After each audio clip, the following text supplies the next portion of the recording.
Hello friends, rapid info की एक और अमेजिंग वीडियो में आपका स्वागत है। आज की इस वीडियो में देखेंगे रोज़मर्रा की चीज़ों को फैक्ट्रीज के अंदर किस तरीके से बनाया जाता है और उन्हें प्रोसेस करके कैसे हम तक पहुंचाया जाता है। तो इस वीडियो को आखिर तक ज़रूर देखिएगा, क्योंकि ये वीडियो देखने के बाद आपका ज्ञान काफ़ी ज़्यादा बढ़ने वाला है। Matches factory. दोस्तों, माचिस बनाने के लिए सबसे पहले लकड़ी को इस मशीन में डाला जाता है। ये मशीन इस लकड़ी के फंदे को बिल्कुल ही पतले आकार में छीलकर तैयार कर देती है। पतला पतला छीलने के बाद इन सभी शीट्स को एक के ऊपर एक रख के एक दूसरी मशीन में डाला जाता है,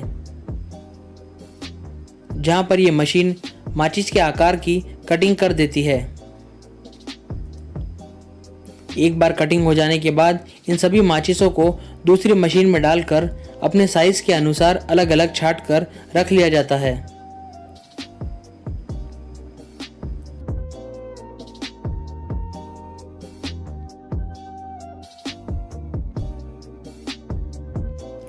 जिसके बाद एक बार इन्हें क्लीनिंग और कार्बोनाइजेशन की प्रोसेस से गुजारा जाता है, जिसके बाद ये लकड़ी पूरी तरीके से साफ हो जाती है। यहाँ एक अलग फैक्ट्री में माचिस के ऊपरी डब्बे को बनाया जा रहा है। सबसे पहले कागज को मशीन में रखकर उसका सही आकार में कटिंग कर दी जाती है, जिसके बाद एक प्रिंटर की मदद से उस पर कंपनी का नाम, लोगो और बाकी चीज़ों को छाप दिया जाता है।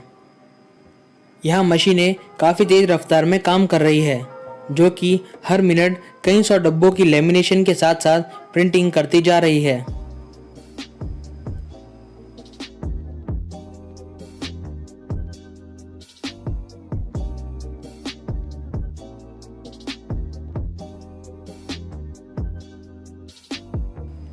यहाँ एक अलग फैक्ट्री के अंदर माचिस के अंदर के डब्बे को बनाया जा रहा है।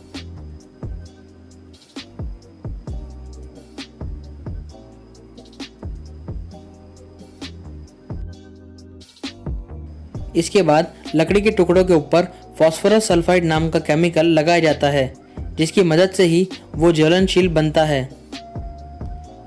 एक बार में कई हजार लकड़ी के टुकड़ों के ऊपर केमिकल को लगाकर डुबा दिया जाता है। उसके बाद इन्हें कई घंटों तक सूखने के लिए खुला छोड़ दिया जाता है। एक बार माचिस सूखकर तैयार हो जाती है, फिर इन्हें अपने निर्धारित मशीन में डालकर अलग अलग डब्बों में पैक करने के लिए आगे भेज दिया जाता है, जहां ये ऑटोमेटिक मशीन हर माचिस के डब्बे के अंदर कुल माचिस के टुकड़ों को डालकर पैक कर देती है। जिसके बाद आखिर में डब्बे के ऊपर उसका आखिरी लेबल चढ़ाया जाता है और उसे पैक करके रवाना कर दिया जाता है। Tennis ball factory. दोस्तों, टेनिस बॉल बनाने की शुरुआत में सबसे पहले कच्चे रबड़ को रोलिंग सिलेंडर्स के अंदर अच्छी तरीके से पीसा जाता है, जिसके लिए इस मशीन के ऊपर डालने के बाद ये मशीन अच्छी तरीके से कच्चे रबड़ को पतले पतले शीट्स में कन्वर्ट कर देती है। जिसके बाद यहाँ पर एक वर्कर उनके छोटे छोटे टुकड़े करके उन्हें प्रेशराइज्ड मशीन में डाल रहा है, जहाँ पर कच्चे रबड़ को फुलाकर बॉल के आकार दी जाती है। दोस्तों, टेनिस बॉल अंदर से खोखली होती है, इसलिए बॉल के दोनों हिस्सों को अलग अलग तरीके से बनाया जाता है। यहाँ पर एक वर्कर बने हुए हिस्सों को अब मशीन में डालने के बाद उसकी अच्छी तरीके से कटिंग कर रहा है, जहाँ पर कटिंग करके इन सभी को इकट्ठा कर लिया जाता है, जिसके बाद इन्हें चिपका कर एक पूरी बॉल की शक्ल दी जाती है। इस मशीन में एक बार में कई सौ बॉलों को बनकर तैयार किया जाता है।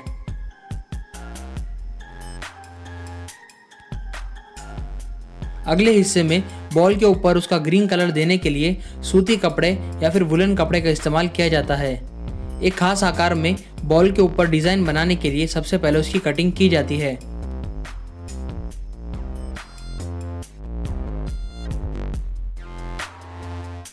जिसके बाद यहाँ पर कुछ वर्कर मिलकर बॉल के ऊपर अपने ग्रीन कलर वाले आकार के डिजाइन को इस मशीनों की मदद से चिपका रहे हैं। दोस्तों, इन मशीनों की मदद से काफ़ी आसानी से ग्रीन कलर की बॉल्स बनकर तैयार हो जाती है, जो कि दिखने में बिल्कुल टेनिस बॉल जैसी लगने लगती है। सबसे आखिर में इनको चेक किया जाता है और इनके ऊपर नाम के साथ कंपनी का लेबल लगा दिया जाता है, जिसके बाद सभी को डब्बों में पैक करके मार्केट के लिए रवाना कर दिया जाता है। Glass bottle factory. दोस्तों, कांच की बोतल बनाने के लिए सबसे पहले सिलिकॉन डाइऑक्साइड का इस्तेमाल किया जाता है। ओवन में सिलिकॉन डाइऑक्साइड को 1000 डिग्री तक गर्म करके उसे तपाया जाता है, जिसके बाद वो लावे का रूप ले लेता है।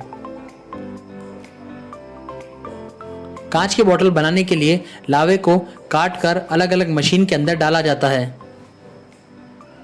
हर मशीन के अंदर एक बार में 2 लावे को टपकाया जाता है, जहां चेकिंग की जाती है। एक ऑटोमेटिक लेजर मशीन की मदद से चेक किया जाता है कि किसी भी ग्लास बॉटल के अंदर कोई दरार मौजूद है या नहीं। सही बोतलों को यहाँ पर एक प्रेशराइज्ड हवा की टेस्टिंग के लिए लगाया जाता है, जहाँ पर उसके अंदर कोई दरार या कोई छेद मौजूद होने पर उस बोतल को वहाँ से निकाल दिया जाता है, जिसके बाद बची हुई सभी सही कांच की बोतलों को आगे कन्वेयर बेल्ट पर एक सीध में जमा कर पैकिंग के लिए भेज दिया जाता है। LPG gas cylinder. दोस्तों, घरों में आमतौर पर यूज होने वाले सिलेंडरों को स्टील की मदद से बनाया जाता है। स्टील की मोटी मोटी परतों का इस्तेमाल करके एक एलपीजी सिलेंडर को बनाया जाता है। इस हाइड्रोलिक्स के अंदर स्टील की एक गोल प्लेट को डालकर सिलेंडर का आकार दिया जा रहा है।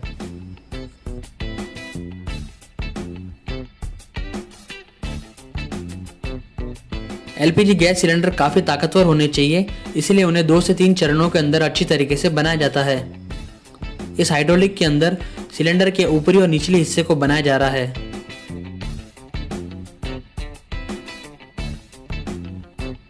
जिसके बाद यहाँ पर इस सिलेंडर के ऊपर एक छोटा सा गोल आकार काटा जाता है, जहाँ पर रेगुलेटर को लगाया जाता है। फिर एक दूसरी मशीन में रेगुलेटर लगाने के लिए एक हिस्से को वेल्डिंग करके तैयार कर दिया जाता है। फिर उसके बाद सिलेंडर के बाकी हिस्सों को भी यहाँ पर लगाकर जोड़ दिया जाता है। अब सिलेंडर के मुख्य काम पर आते हैं, जहाँ पर 2 प्लेट्स को जोड़कर उसे वेल्डिंग करके तैयार किया जाता है। सिलेंडरों के बीच में अच्छी तरीके से वेल्डिंग की जाती है ताकि गैस भरने के बाद इसमें कोई भी लीकेज ना रहे। एक बार वेल्डिंग हो जाने के बाद सभी गैस सिलेंडर को एक ओवन से गुजारा जाता है, जहां पर वो पक कर तैयार हो जाते हैं। एक बार सिलेंडर की मैन्युफैक्चरिंग खत्म होने के बाद उसे पूरी तरीके से टेस्ट किया जाता है। उसे पूरी भराव क्षमता पर उसके अंदर गैस भर के उसकी चेकिंग अच्छी तरीके से की जाती है, जिसके बाद तैयार एलपीजी सिलेंडर्स को पेंट करके आगे रवाना कर दिया जाता है।